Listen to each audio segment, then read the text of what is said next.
So next time some 300-pound fat ass makes an excuse to get into a chin-up, you're not even a strength athlete, you're doing them for reps with accentuated eccentrics. Not trying to be cruel, but I mean, we want to help you guys out here. 1, 2, 3, 4, 5. 1, 2, 3, 4, 5. Come on. Go. Come on.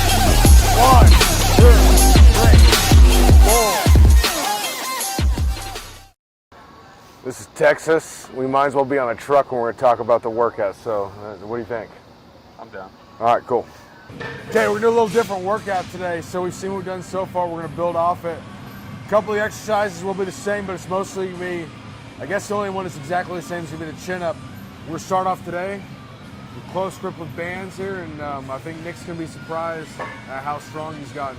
Even though the purpose of this is to get bigger, being stronger is a fun byproduct. So as you've seen, the workout's evolved. So what we did for the past 4 weeks, you've already seen. So we know, if you hadn't seen it, you need to go back and see it because it'd be kind of a waste of your time to sit here and go over it again for the 5th time. So what we did today is we started off with a close grip bench press with resistance bands.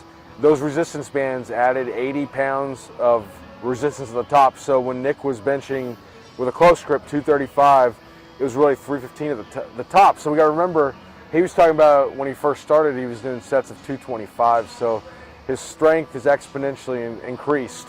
Come on. Boom! Oh yeah. All day. Again, come on. Yep. Good job. We follow that up with weighted chin-ups. So any kind of chin-up with a supinated grip is one of the most underrated bicep movements there is. I mean, because everybody will, throw everything they got in the kitchen sink into doing a cheat curl like it's, a fixed movement. But somehow, a chin-up is almost like in some ways a better version of a cheat curl, except there's less risk of any kind of injury or anything. So we did that as heavy as we could for three reps. He had 70 pounds, plus you weighing 230. About 235. 235. So he's lifting 305 pounds on a chin-up with a 5-second eccentric. Okay. On the chin-ups, we went extremely heavy, 70 pounds over his body weight. And we did it with a 5-second negative, so even though it's only 3 reps, that's 15 seconds of just eccentric tension alone, let alone takes over a second to go up. So it's not a lot of reps, but it put a ton of tension on those muscles. And like we talked about before many times, to holistically develop a muscle, you're going to have to train in a wide variety of rep ranges. If not, you're leaving something on the table. So that was kind of our baseline strength. So the theme of this workout, quote unquote, was more giant sets, but in the process, we're not going to bastardize the strength. We're going to keep that barometer and keep pushing that up. So then when we got in the meat of the workout, the giant sets, we started off with one for the back arms, or as you lab rats like to call it, the triceps. 5 reps, here we go. YOLO, motherfucker. Come on. Here we go. Come on, biggins. All day. Come on, Nick. Go. Boom. Yeah. Yep. You can do it. 2 more. Come on. Let's go. Come on. You got this. Go. Finish it. Come on. Let's go. Don't quit. Come on. Go. Go. Go. Go. Go. So what we did there, we started off with a dip, weighted. Started off at 110 pounds over his body weight. Okay. We followed that up with what would be called a rope French press, but we did it a little bit differently. We go a half rep, and then he comes back down and then does a full rep. So what that does is that stretches the long head of the tricep. And a muscle stretch like that is a muscle under tension. So we blasted it super heavy with the dip. We went fairly heavy, so it's 8 reps. Then there's a half rep included on the rope French press, so that's about equivalent of 12 reps, so 5, 12.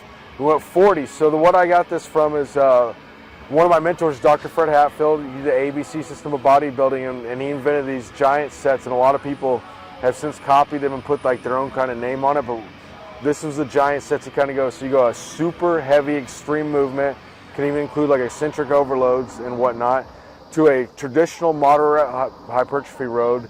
Then you go a really ultra high rep, like 40 rep set like we did there. So we ended up with the tricep extensions for 40 reps.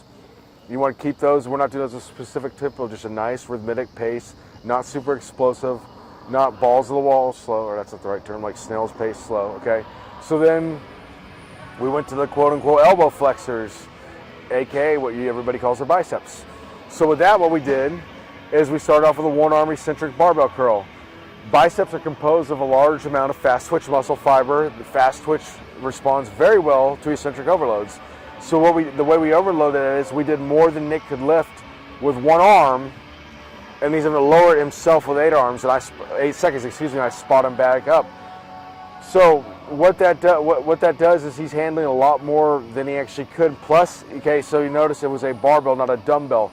For having to balance that barbell, he's forcing all of his elbow, foot, all those supinating muscles to work like double time. So it's not only heavy, they're having to work hard to balance. And this isn't some just goofball curves, Planet Fitness bozu ball crap. This is actual legitimate like balance, but heavy ass weight that you couldn't even lift for one positive rep. Next, we moved on to incline hammer curls. So the incline, that's going to really hit the brachialis, which is going to make your bicep peak look bigger, and we get that good stretch right there. And then we followed it up with 40 reps of bicep curls, again at a rhythmic pace. We were going to go with the close grip first, followed by the very wide grip, followed by the regular grip. His bicep was acting up a little bit, so we're not trying to be stupid here. All progress is non-existent if we hurt, so we had to live to fight another day. So what we did, instead of cry alligator killers, pitch a tent and go home, we just did some occlusion training and finished off that way. So he's going to go home, get better. We dodged a bullet, and we'll be ready to kick ass next week. Yeah, yes.